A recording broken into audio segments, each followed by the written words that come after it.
Para tudo há uma ocasião certa, há um tempo certo para cada propósito debaixo do céu. Tempo de nascer e tempo de morrer. Tempo de plantar e tempo de arrancar o que se plantou. Tempo de matar e tempo de curar. Tempo de derrubar e tempo de construir. Tempo de chorar e tempo de rir. Tempo de prantear e tempo de dançar. Tempo de espalhar pedras e tempo de ajuntar pedras.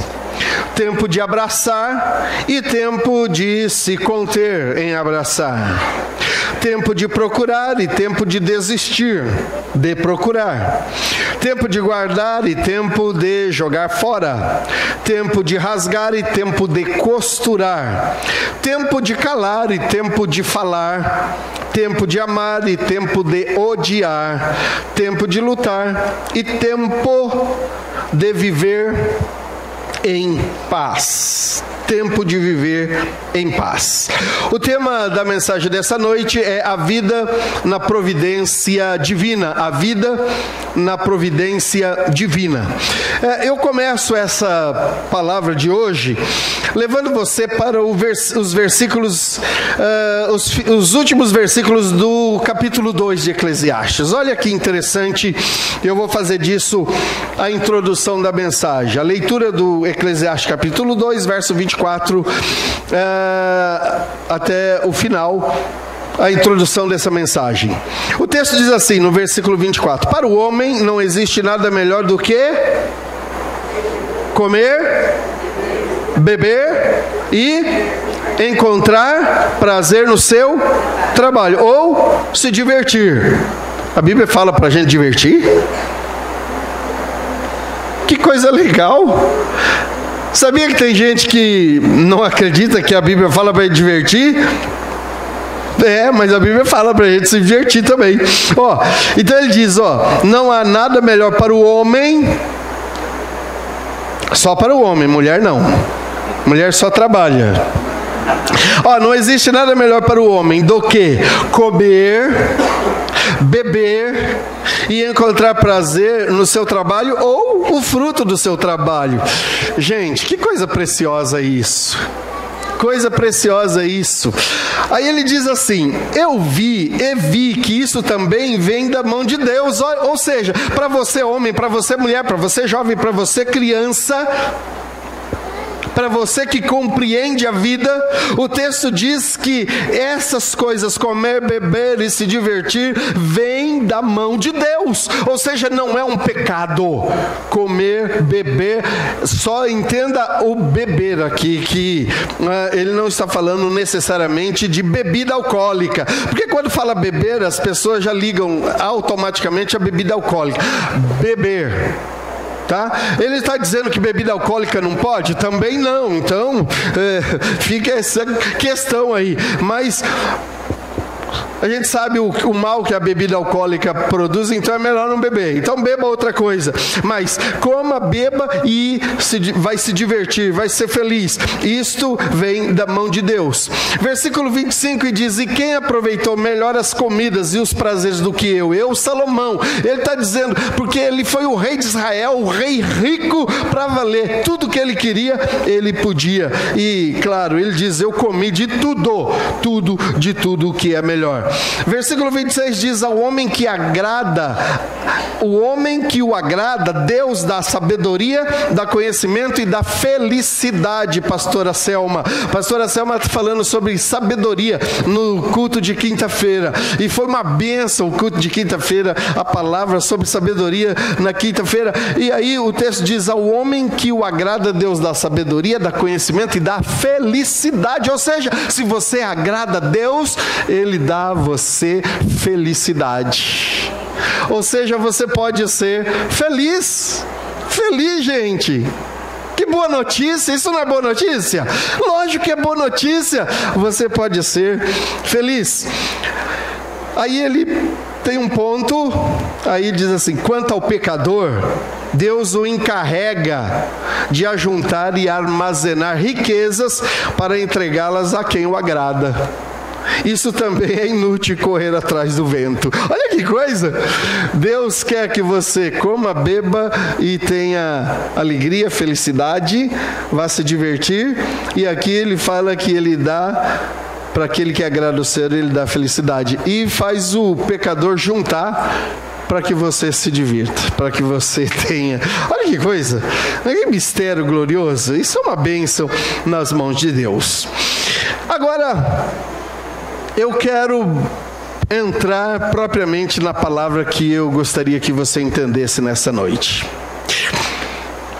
Tudo que você faz, as suas obras, o resultado das suas obras estão sujeitas a duas aprovações. Elas são resultados das atitudes de duas pessoas. Primeiro, daquela que faz, ou seja, você, e a segunda, Deus.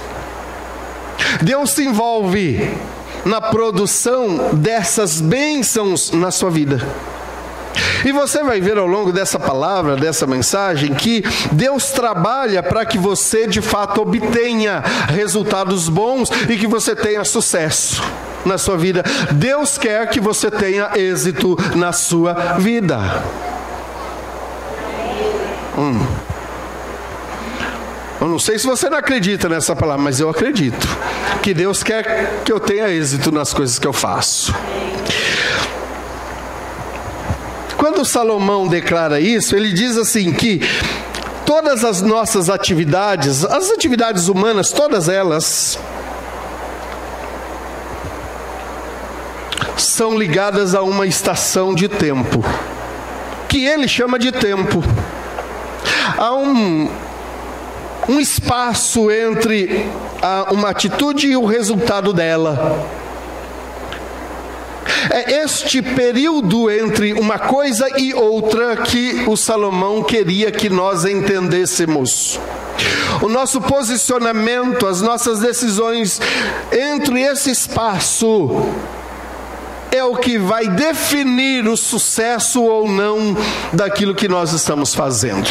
Bom, pode parecer um pouco complicado isso, eu vou explicar de um jeito bem simplesinho. Se você foi a alguma cidade aqui do nosso país, como São Paulo, como Curitiba, como Rio de Janeiro, ou se você foi para alguma outra cidade importante do mundo, você deve ter visto um ônibus chamado City Tour. E ele tem um nome escrito embaixo assim, chama Hop On e Hop Off. Aí quando fala rápido, fica a palavra feia, Hop On, Hop Off.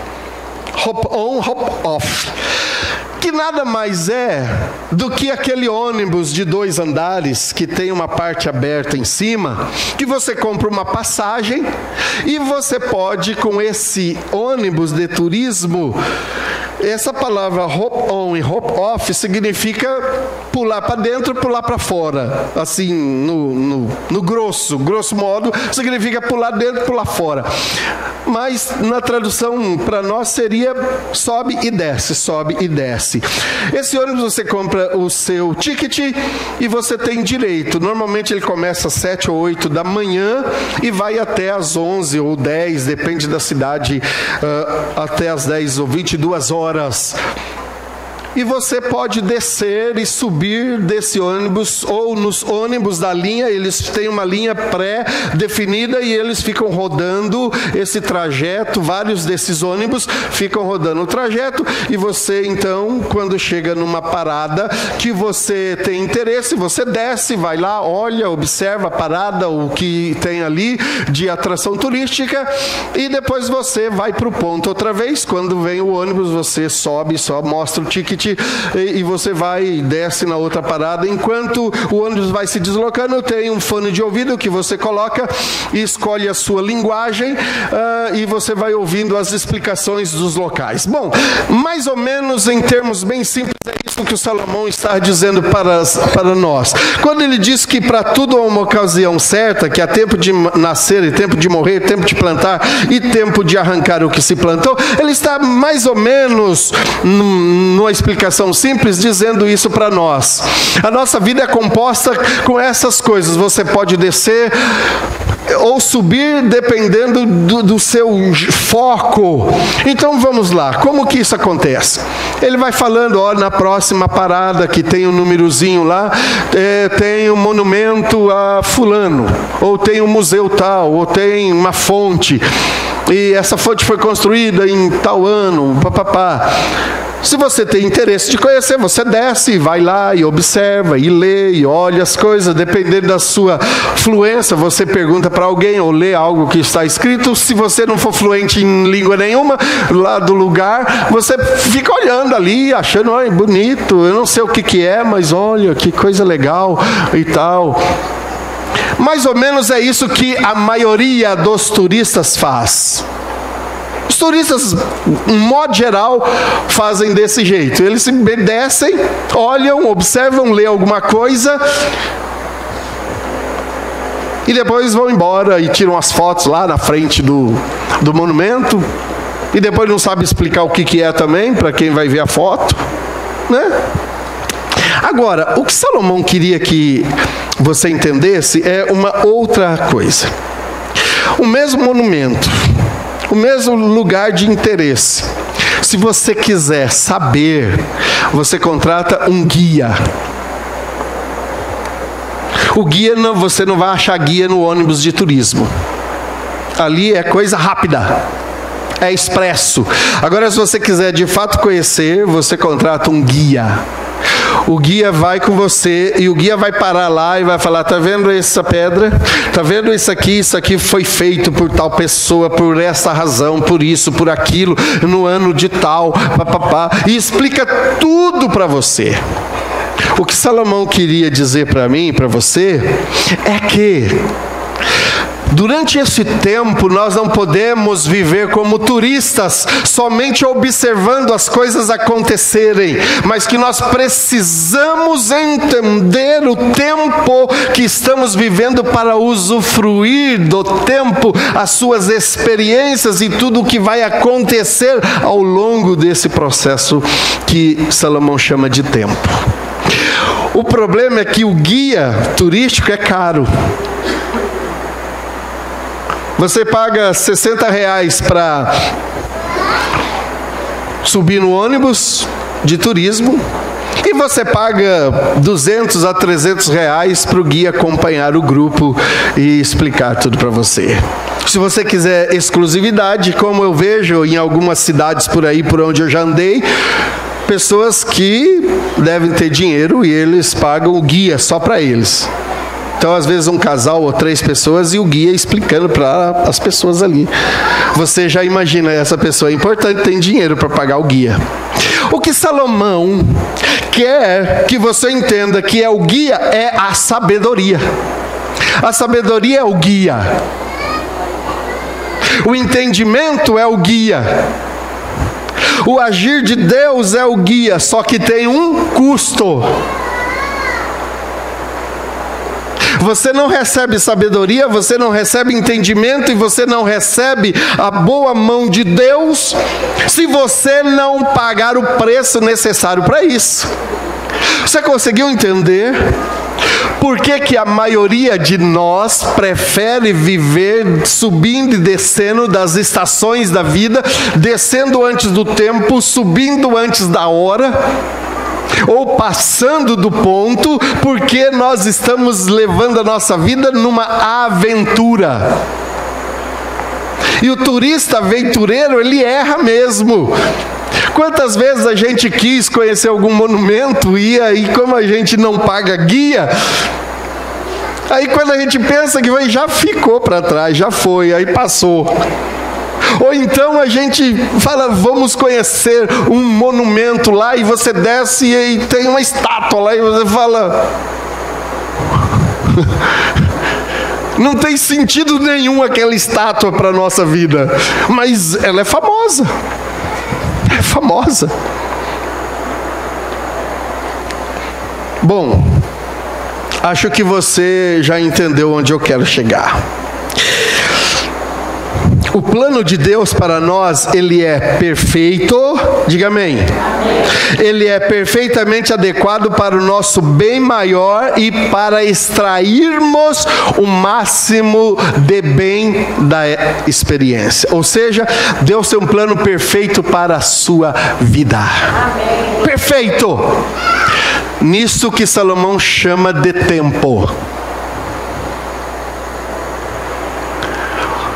Você precisa de sabedoria e do entendimento para aproveitar. A parte de Deus no processo, Ele já fez.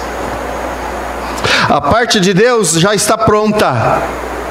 Agora, para você usufruir do projeto dEle, nos adventos da sua vida, você precisa ter entendimento. Para vivermos na profundidade dos projetos de Deus, existe um preço alto de renúncia, de submissão e de humildade, preço que nem todo mundo quer pagar. Aí, se você olhar no finalzinho do texto que lemos, no versículo 9, o Salomão faz a seguinte pergunta: que lucro nós temos com isso? Que lucro nós receberemos disso?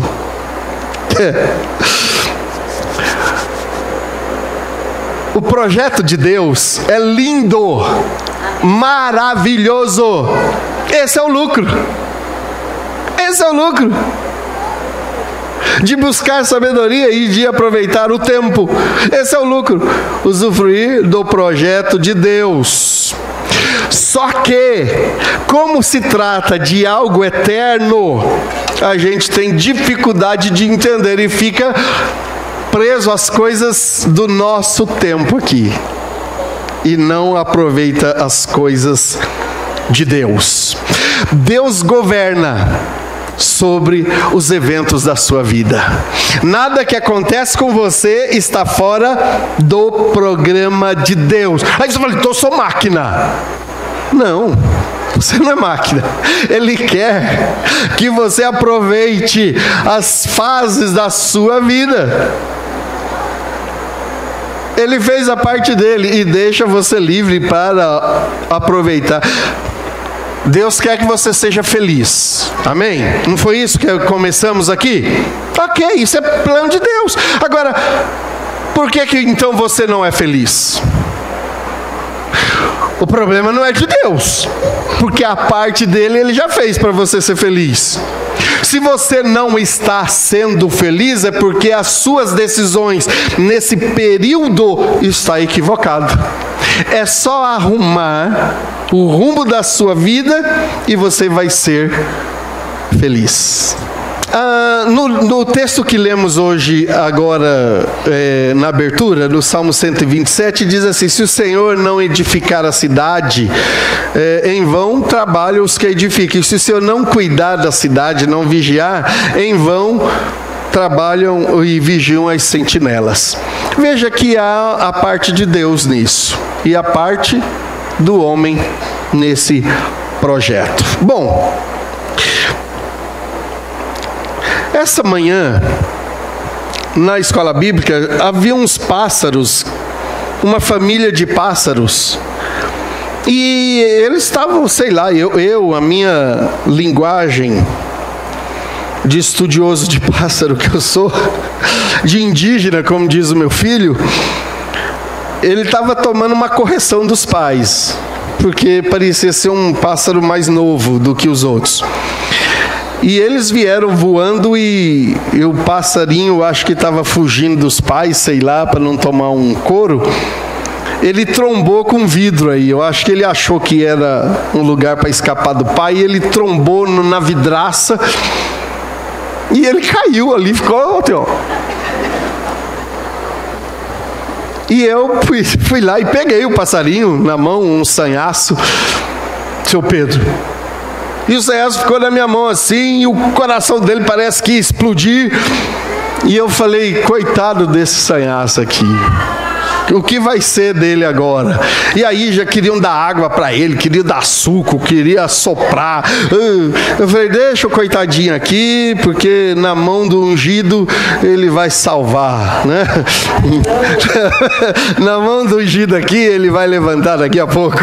E o passarinho ficou na minha mão aqui, depois colocamos ele na roseira e ficamos ali torcendo para ele tomar coragem e alçar voo. E demorou ali, demoraram uns 5 minutos, e ele resolveu ir embora.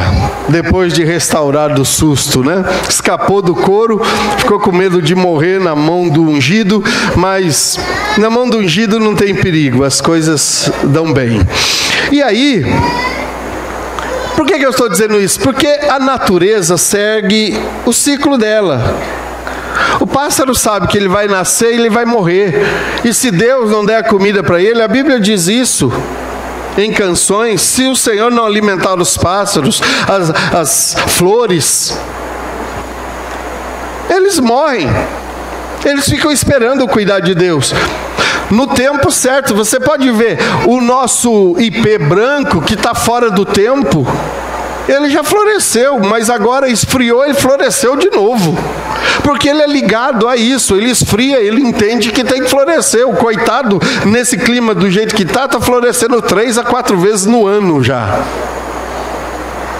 Ele floresceu. Outra vez. O ipê roxo floresceu, agora não era a hora do branco, era a hora do roxo florescer. Mas no esquema de vida que Deus preparou para a natureza, Ele deu condições para o ipê branco entender que era hora de florescer, e ele derruba as folhas rapidinho e floresce, num momento assim, rápido. O homem não é assim. O homem tem decisão própria. E esse é o grande problema nosso. Sabe por quê? Muitos de nós não somos felizes porque decidimos. Se a gente deixasse o curso da nossa vida seguir do jeito que Deus planejou, seríamos completamente felizes. Mas como a gente interfere nisso e vai mudando a própria decisão de Deus naquilo que se chama tempo, não aprendemos as lições certas, a gente acaba tendo problema. Então, negligenciar a providência divina é um erro na nossa vida. Quando negligenciamos o projeto de Deus. E como a gente negligencia? Por exemplo, sem querer pegar no pé, sem querer chamar a atenção de ninguém, absolutamente nada. Eu comecei o culto com menos da metade das pessoas que estão aqui. Ou seja, muitos de vocês não participaram da abertura do culto, porque perderam o tempo.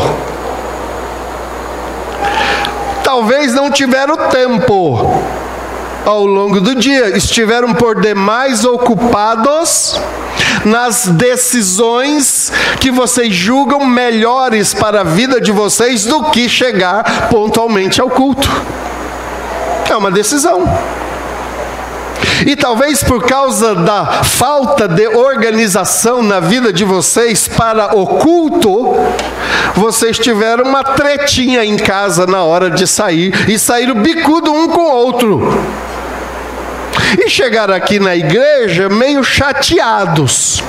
Mas para não descer a rampa ou sair do carro assim, né, dando na cara que está bicudo, você pega na mão da esposa, mas a esposa não quer pegar na sua mão porque ela está chateada, ou o contrário também.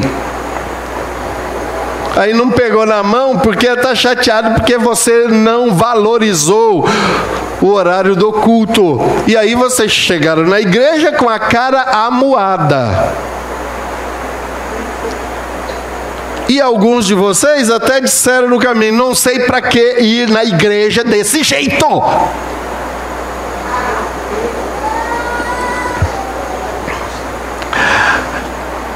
É ou não é?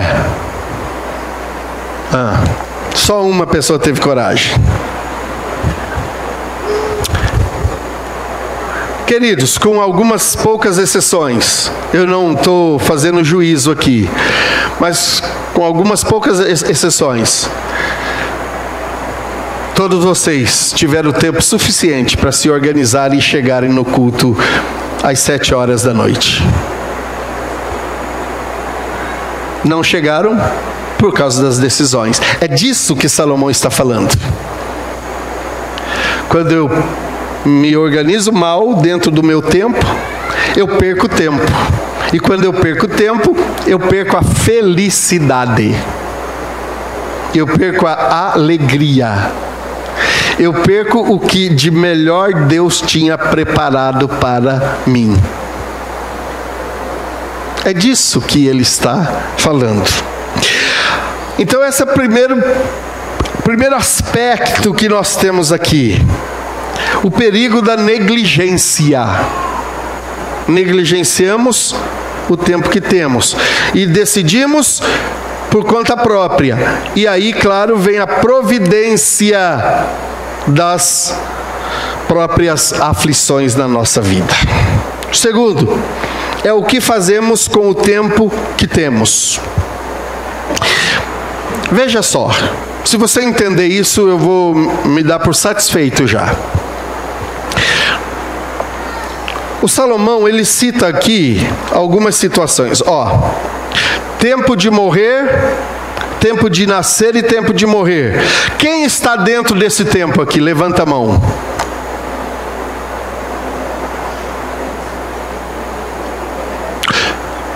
Quem está dentro do tempo de nascer e tempo de morrer? Levanta a mão. Tem gente indecisa, só se você for espírito, meu irmão. Ou você não está vivo aqui. Porque você viu que a pergunta? Quem está dentro do tempo de nascer e tempo de morrer? Eu nasci e ainda não morri. Você nasceu e ainda não morreu. Ou morreu e nós não estamos sabendo. Ou você ainda não nasceu. Você é um robô. Como assim? Todos nós, eu e você, estamos no mesmo tempo. Nascemos em tempos diferentes. Quem nasceu no dia 13 de fevereiro de 1963, às 6:30 da manhã, na maternidade de Andradina, estado de São Paulo, filho da dona Neide Duarte de Lima, levanta a mão.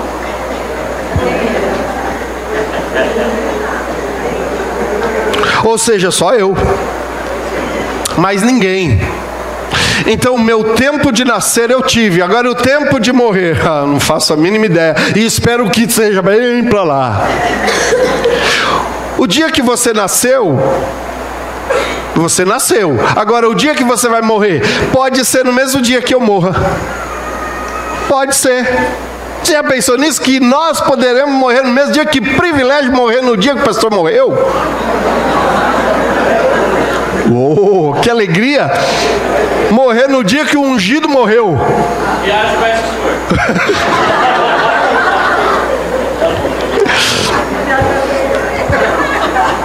Morrer ninguém quer, né? Mas você está vendo? Só que tem um detalhe, você pode morrer primeiro que eu também. Porque eu não sei o dia, mas você tem o dia de nascer e o dia de morrer. Deus sabe o dia. Eu me lembro como hoje, eu não esqueço de jeito nenhum desse dia. Eu tinha um amigo de infância, de escola, ele resolveu tomar uns remédios lá para morrer. Resolveu tomar um remédio para morrer. E tomou um remédio. Um remédio que não era tão agressivo, não matava ninguém. Aquele remédio assim, se cuidado rapidamente. E acharam ele lá babando e tal, levaram ele para o hospital. E aí, claro, a gente fala, graças a Deus, não era o dia dele morrer. Mas você sabe de uma coisa? Naquele dia acabou a energia no hospital. E não tinha energia para fazer a lavagem no coitado, ele morreu.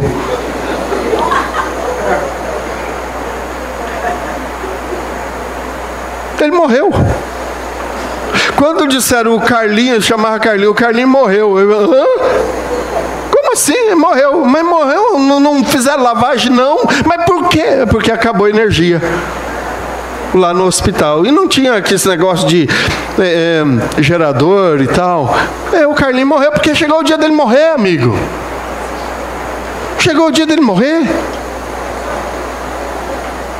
Você já viu esses casos de pessoas que saíram do hospital e estão sendo transferidos para outro? Fala, graças a Deus esse escapou. Aí no meio do caminho tem um acidente com a ambulância, aí ele morre. Meu Deus, que azar é esse? Não, querido, é porque aquilo já estava determinado para ele naquele dia. E ele, o dia que chegar, meu irmão, o seu dia, você vai. Diga amém agora, quero ver. Você vai, no dia que for para acontecer, você vai. Agora, tempo de plantar e tempo de colher. Quem está no tempo de plantar aqui? Levanta a mão. Ok, obrigado. Quem está no tempo de colher? Levanta a mão. Olha que beleza. Tempos diferentes. Nós estamos em tempos diferentes. Eu estou no tempo de esperar. Eu já plantei, eu estou entre o plantio e a colheita. Eu estou no tempo da fé, que eu tenho que esperar. Já plantei, mas não está na hora de colher. É o tempo da espera. Entenda o que Salomão quer ensinar para você? O que você faz nesse tempo é o que define o que nós somos. Porque se o camarada que plantou não tiver fé, e não tiver paciência, e não tiver esperança, e não tiver convicção de que fez a coisa certa, aquilo que ele deveria ter feito, e que agora só depende de Deus para mandar a chuva, para esperar a chuva vir, e quando a chuva chegar, ele tem que ter esperança e confiança de que Deus vai fazer a parte dele, que aquela água que veio do céu vai molhar a terra e vai germinar a semente que ele plantou com cuidado, porque ele arou a terra. Veja como as coisas vão acontecendo, meu irmão. Não dá para simplesmente jogar a semente na terra e falar, Senhor, agora manda e que as coisas aconteçam aqui. Você tem que tirar o torrão, você tem que fazer a correção de solo, você tem que escolher a semente própria no tempo certo de cada plantio. Aí você faz, agora você espera, é a hora de esperar. Mas o que você faz nesse tempo? Muitos de nós, ou muito de vocês, nesse tempo entre o plantio e a colheita, o que você faz? Ao invés de manter a sua fé, você fica duvidando se esse negócio vai dar certo. E não são muitos, ou poucos, aliás, que vão lá e vão arrancar a semente para ver se ela está lá ainda. É hora de confiar, meu irmão. Se você plantou da forma correta, agora espera, porque certamente vai nascer, porque Deus que está fazendo a parte dele, e a parte dele é correta, no tempo certo vai acontecer. O problema é que as pessoas não plantam e querem colher. Olha que coisa legal. É bom colher, não é? Se eu perguntar aqui quantos já pegaram milho da plantação dos outros na beira de estrada. Havia um tempo, não se faz mais isso, eu não faço mais isso, mas eu já fiz. Nas terras vizinhas da minha casa lá, antes de conhecer Jesus, evidentemente, eu fazia isso. Reunia a família inteira, juntava lá 10, 12 cara. Tio, tia, sobrinho, primo, todo mundo pegava um saco, entrava na plantação do vizinho e cada um trazia um saco de milho verde. Aí reunia a família toda para comer curau, pamonha, bolo de milho, o que mais tem? Tem outro negócio. E milho cozido. Aí reunia a família, 30, 40 pessoas. Que coisa deliciosa, não é? Lógico que não. Que feio isso. Nós não plantamos, mas colhemos. Você sabe que Deus não é o dono dessas plantações que a gente visitava lá? Porque tenta roubar de Deus para você ver. Vai roubar o que não é seu. Vai pegar o que não é seu para você ver a bronca que você vai receber de Deus. Eu me lembro, ainda jovem, eu fui roubar melancia. Eu fiz arte, eu já falei para você, eu fiz muita arte. Fui roubar melancia. E estava lá pegando a melancia com o colega e o rapaz me meteu bala mesmo. Mandou bala. Só escutei o estampido, pá, aquele negócio passando. Estava no meio de milho e melancia, tudo junto, aquilo passou assim. Meu Deus do céu.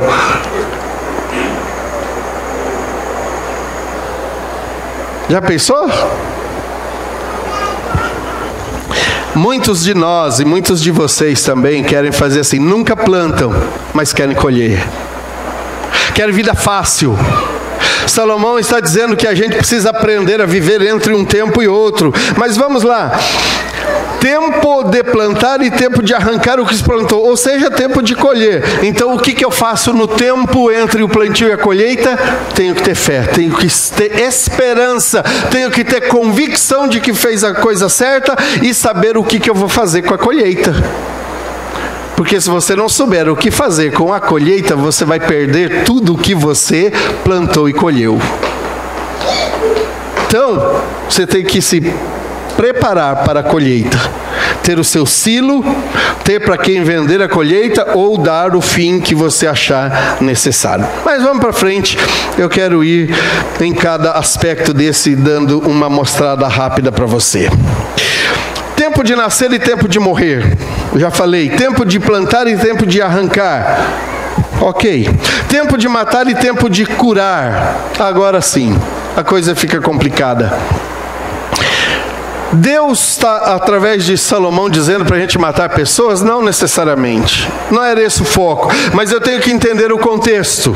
O contexto que Salomão vivia era um contexto de guerra.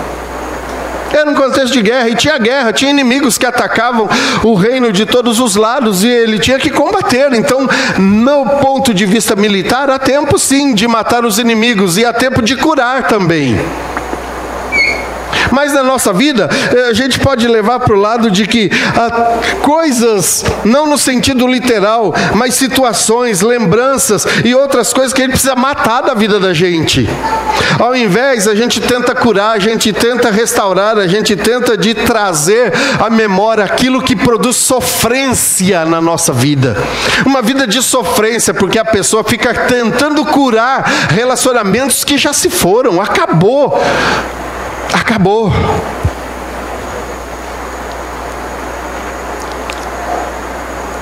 Eu vou só adiantar um pouquinho como ilustração para você daquilo que eu vou falar para os homens aqui. Mas se você, homem, em algum momento da sua vida usou o famoso Facebook ou outro caminho desses qualquer de relacionamentos para tentar achar a sua ex-namorada ou namorado, isso é uma microtraição.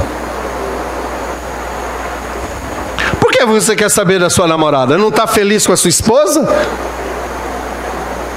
Por que você quer saber o paradeiro do seu antigo namorado? É para saber se está bem ou não. Por quê? Para saber se o marido dela é melhor do que você?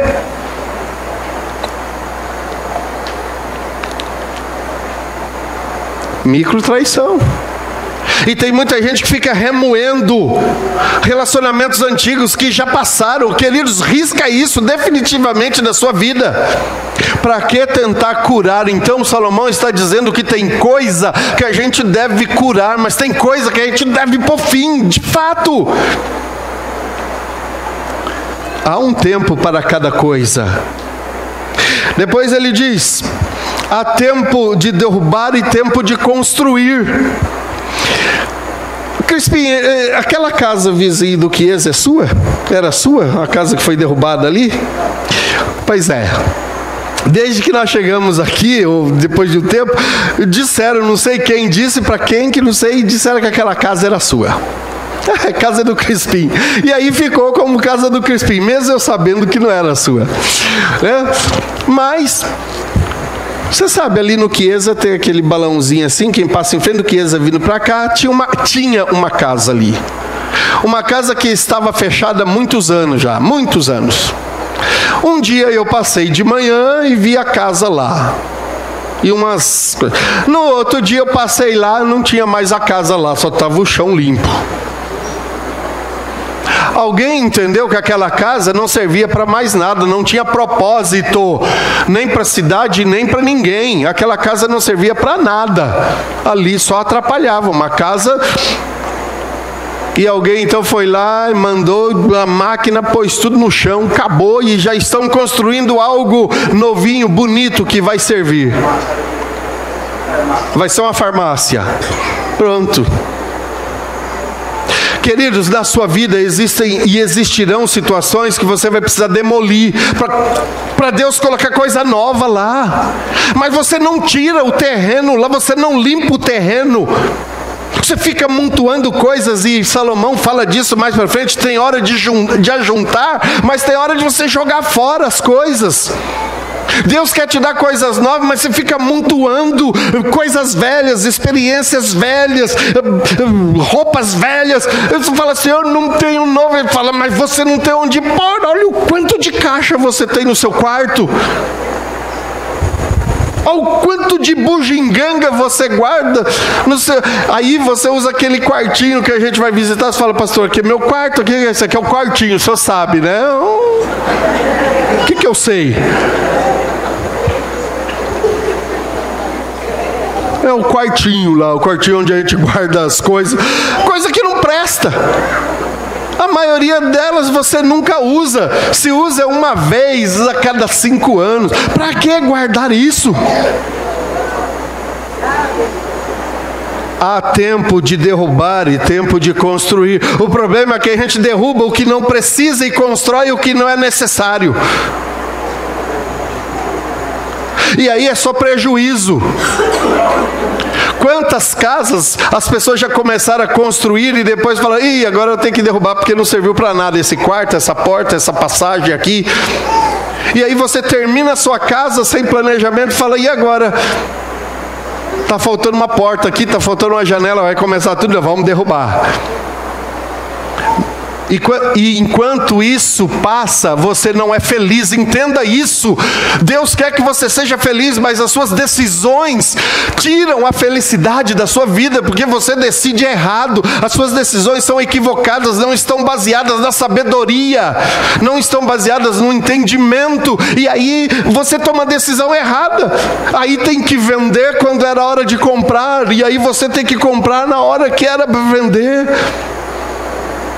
E todo mundo que vende na hora imprópria vende mais barato. Você sabe disso. Quando ninguém está querendo comprar e você está desesperado para vender, você fala, eu quero 200. Ele fala, eu dou 50. Ele vai fazer o quê? É igual carro, né? Que coisa que dá desgosto é comprar carro usado. Quando você vai comprar, é aquela coisa maravilhosa. Aí você compra e fala, esse é o maior valor de revenda. Aí você vai comprar, ele tira R$5.000 da cara dura. Faz a avaliação, ele fala assim, olha, o seu carro vale 35. Ele fala, olha, eu dou 28. E tá bem pago, hein? Tá bem pago para você. Mas porque a gente não faz um planejamento, não aproveita os tempos, tomando decisões erradas, e temos que vender coisas na hora errada, ou comprar na hora errada. Há tempo para cada coisa na vida. Há tempo de você comprar e há tempo de você vender. Então o que é para vender, venda. O que é para dar, dê. O que é para entregar, entregue. Não fique acumulando ou acumulando coisas que são desnecessárias para a sua vida. Tempo de chorar e tempo de rir. Você lembra a última vez que você deu uma boa gargalhada? Você consegue lembrar a última vez que você deu uma boa gargalhada? Fala, hoje aqui na igreja, pastor, fazia muito tempo que eu não ria.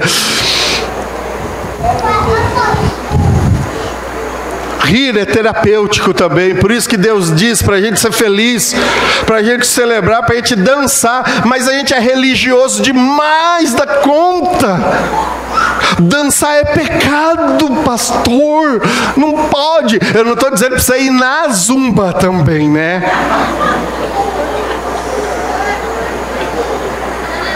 Aí você põe aquela calça bem apertadinha, tudo agarrado e vai para zumba.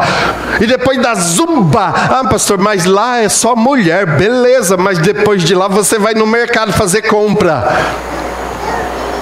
com a roupa da zumba. Aí o que vira? Zoeira. Você consegue entender que as nossas decisões, a gente precisa ter sabedoria.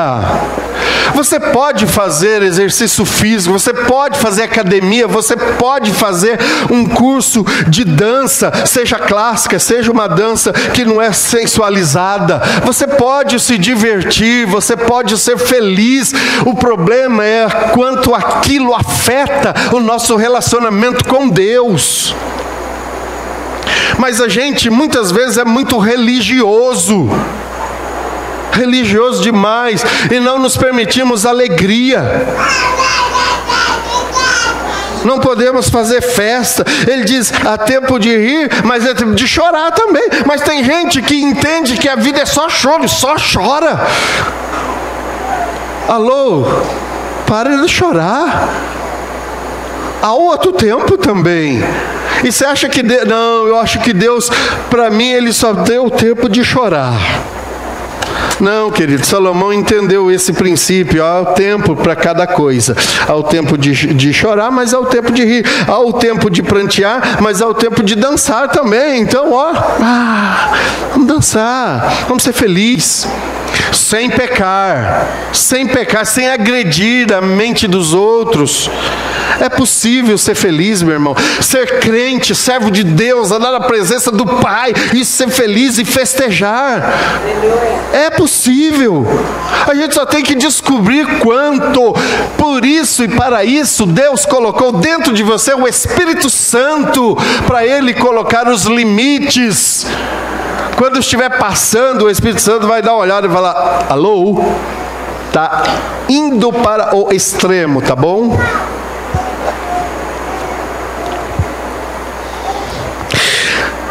Há tempo de espalhar pedra e tempo de ajuntar. Isso aqui é uma visão militar, tá, gente? Porque quando o inimigo chegava, a gente espalha pedra no campo, para o inimigo não plantar lá. E quando o inimigo vai embora, a gente retira as pedras do solo para poder plantar. É nesse sentido aqui.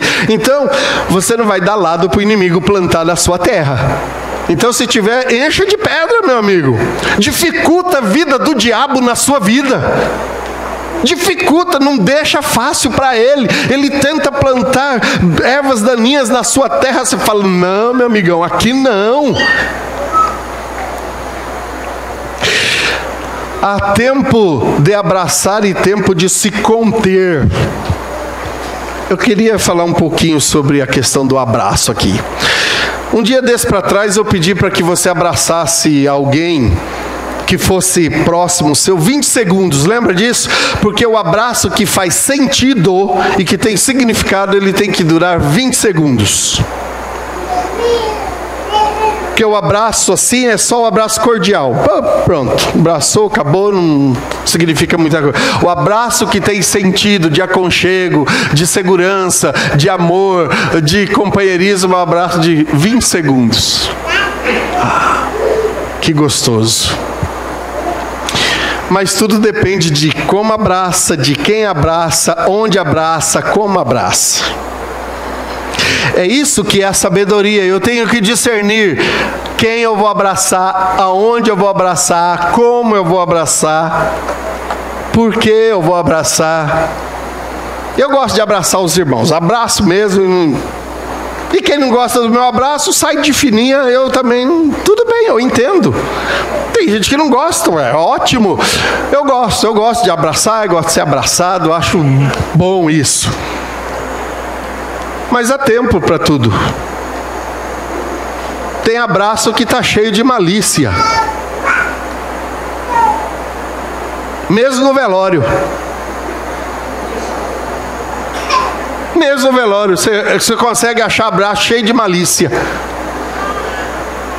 Porque você podia imaginar, não, no velório só abraço puro. Sabe-se de histórias de viúvas que já saíram quase arranjadas do velório. Não é para rir não, esse negócio é sério. É sério. A viúva já saiu comprometida no velório do falecido. Então há tempo de abraçar e tempo de deixar de abraçar. Tem abraço, meu irmão, forte, apertado, que gera segurança. Mas tem abraço forte, apertado, que significa opressão. Você tem que discernir qual abraço é. Apertado, pode dar segurança, proteção, mas pode ser abraço de opressão também. Tempo de procurar e tempo de desistir, tempo de guardar e tempo de jogar fora, tempo de rasgar e tempo de costurar, tempo de calar e tempo de falar. Eu quero falar um tiquinho antes de terminar, somente sobre o tempo de rasgar e o tempo de costurar. Tempo de calar e de ficar quieto, você já sabe, a Bíblia diz que até o tolo, quando se cala, é tido por sábio. Então você sabe a hora de ficar quieto. E quem aprende o segredo de falar na hora certa é feliz da vida. Quem nunca falou na hora errada, que atire a primeira pedra, né? Eu já fiz cada bola fora, gente, falando na hora errada. Até a coisa certa, mas na hora errada. E falando errado na hora certa. Mas ele diz aqui, é tempo de rasgar e tempo de costurar. Para a gente encerrar isso aqui. Antigamente as pessoas tinham por prática, quando estavam num momento difícil, ou recebiam uma notícia ruim, eles simplesmente rasgavam as roupas. Rasgavam a roupa. E é claro, quando o tempo ruim passava, eles costuravam a roupa, porque ninguém é bobo. É isso que Salomão está dizendo. Você tem que aprender a lidar com os momentos da sua vida, os bons e os ruins, e extrair deles as lições apropriadas, até na hora do luto, até na hora da dor.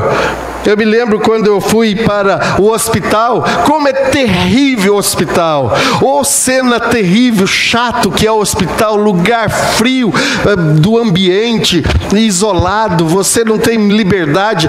O hospital é um lugar muito esquisito para a pessoa que está internada.